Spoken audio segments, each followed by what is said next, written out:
या रात को मुझे पता चला कि मेरी अपनी मिसेस मुझे 2:30 बजे कॉल आती है और मुझे कहते हैं कि तुम्हारी मिसेस ने कहा मैं नहीं आऊंगा, मुझे मेरे बड़े बेटे का नाम। अस्सलाम वालेकुम नाज़रीन किराम, आप ये वीडियो देखिए फिर इस पर बात करते हैं। कि कौम खुद निकली एहतजाज के लिए कि ये जुल्म हुआ है, कि नहीं होना चाहिए था। उस दिन इमरान खान पूरे पाकिस्तान में निकले, आपने दो सूबों की हुकूमतें गिराई, आईनी तौर पर सुप्रीम कोर्ट ने कहा कि आपको इलेक्शन कराना चाहिए, लेकिन ये जो साहिब इक़्तिदार जो है, जो करता धरता चलाती है एस्टेब्लिशमेंट, उसने ना सुप्रीम कोर्ट की मानी ना होने दिए। खान साहब मूवमेंट चला रहे थे, उनको हटाने के लिए गोलियां उन पे चलाई, जख्मी किया गया। दोबारा सोशल कॉम्प्लेक्स के बाहर भी एक दफा मंसूबा था उनको मंजरनामे से हटाने का, लेकिन कौम डटी रही। और फिर 9 मई आया तो एक सोचे समझे मंसूबे के तहत प्लान तरीके से एक झूठा ड्रामा रचाया गया।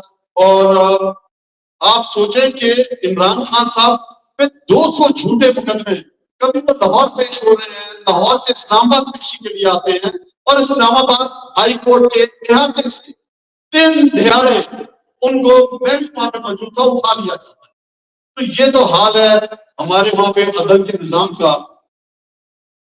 आज मैं सिर्फ अपना थोड़ा सा एक्सपीरियंस आपको बताऊं कि मैं खुद 9 मई को साथ था खान साहब के, वहां से मैं फैजाबाद पुल गया, एहतजाज में शिरकत की और उसके बाद छुप गया। रात को मुझे पता चला कि मेरी अपनी मिसेस जो एहतजाज करने के लिए शहरियार अफरीदी की मिसेस के साथ डी चौक गई हुई थी, उनको जो है वो पुलिस ने उठा लिया, उनको थाने में डाल दिया, उसके बाद वो अडियाला जेल डाल दिया।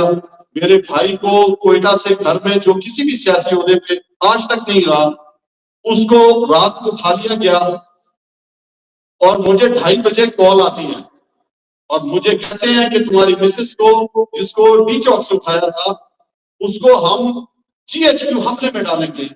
तुम्हारे भाई को कोयटा में जो एक लड़का भी शहीद हुआ हमारा, उसको कोयटा छावनी के हमले में डालेंगे और तुमने सुबह 10 बजे हमारे ऑफिस आ जाना है और जो हम कहेंगे वो तुमने करना है, वरना तुम्हारे घर को बिल्डोज कर देंगे, तुम कैसे कारोबार और जिंदगी गुजारते हो देखेंगे।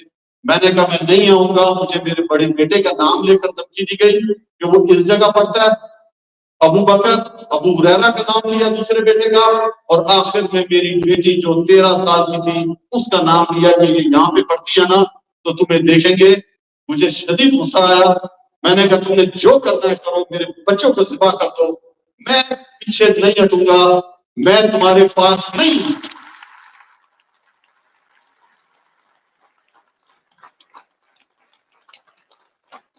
ये क्या के 3 माह में छुपा रहा, 7 माह पाकिस्तान में छुपा रहा, कभी किधर कभी किधर। मेरे बच्चे दूसरों के घरों में छुपे रहे, मोबाइल बंद करके, और पढ़ाई हर चीज छोड़ दी, अपना घर छोड़ दिया। शॉर्ट ये कि मैं 7 महीने पाकिस्तान में रहने के बाद, 6.5 घंटे पैदल चलने के बाद, जख्मी होने के बाद दूसरे मुल्क पहुंचा और वहां पे मेरा कबीला था, उसकी वजह से मैं उस मुल्क से दूसरे मुल्क आया और करता करता आज आपके सामने हूं। मुझे तकरीबन 15 महीने हो गए हैं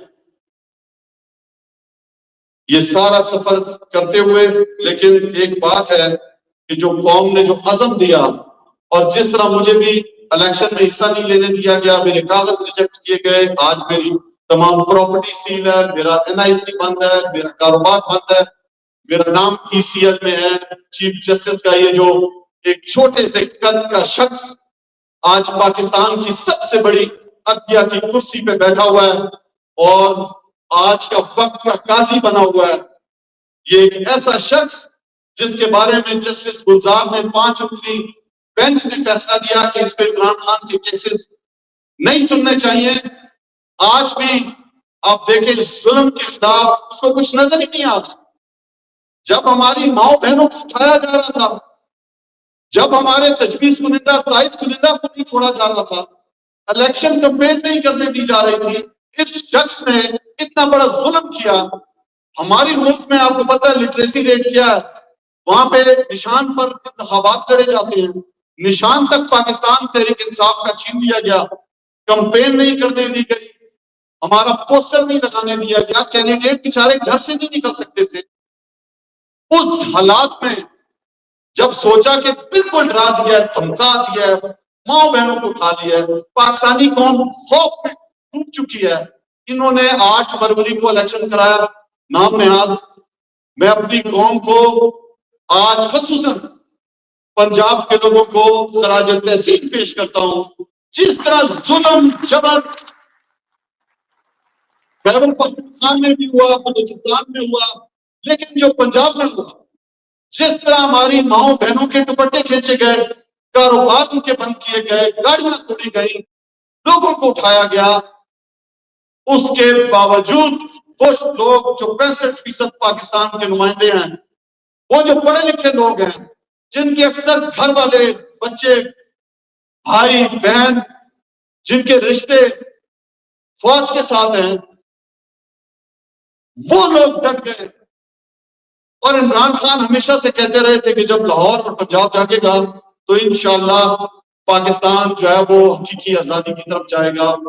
8 फरवरी को साबित कर दिया हमारे माओ बहनों ने, नौजवानों ने, बुजुर्गों ने, कि उन्होंने ढूंढ ढूंढ के निशान ढूंढे और पाकिस्तान तहरीक इंसाफ के हमायत याफ्ता लोगों को, जिनके नाम कोई भी नहीं जानता था, नए लोग, वो हमारी फर्स्ट ईयर भी नहीं थी, सेकंड ईयर भी अक्सर नहीं थे, थर्ड ईयर के लोगों को उन्होंने जिताया।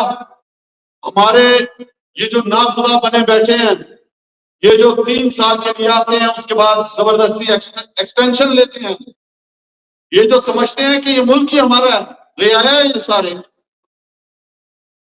उनको एक्सपोज किया हमारे पाकिस्तानियों ने और इनको 9 मई को फॉर्म। नादरीन कराम, आपने वीडियो देखी कासम सूरी जो कि साबिक डिप्टी स्पीकर रह चुके हैं कौमी असम्बली के, उनके तेल का खेज किस्म के इंकशाफात। 1 साल बाद उन्होंने तकरीबन ज़बान खोली और तकरीब के दौरान अपनी तकरीर में उन्होंने खुलकर बात की कि जब उनको उठाया जा रहा था या उनके घर पर किस तरह का मामला पेश आया, उनको किसकी फ़ोन कॉल आई, इस पर डिटेल में कासम सूरी ने सारी बात की।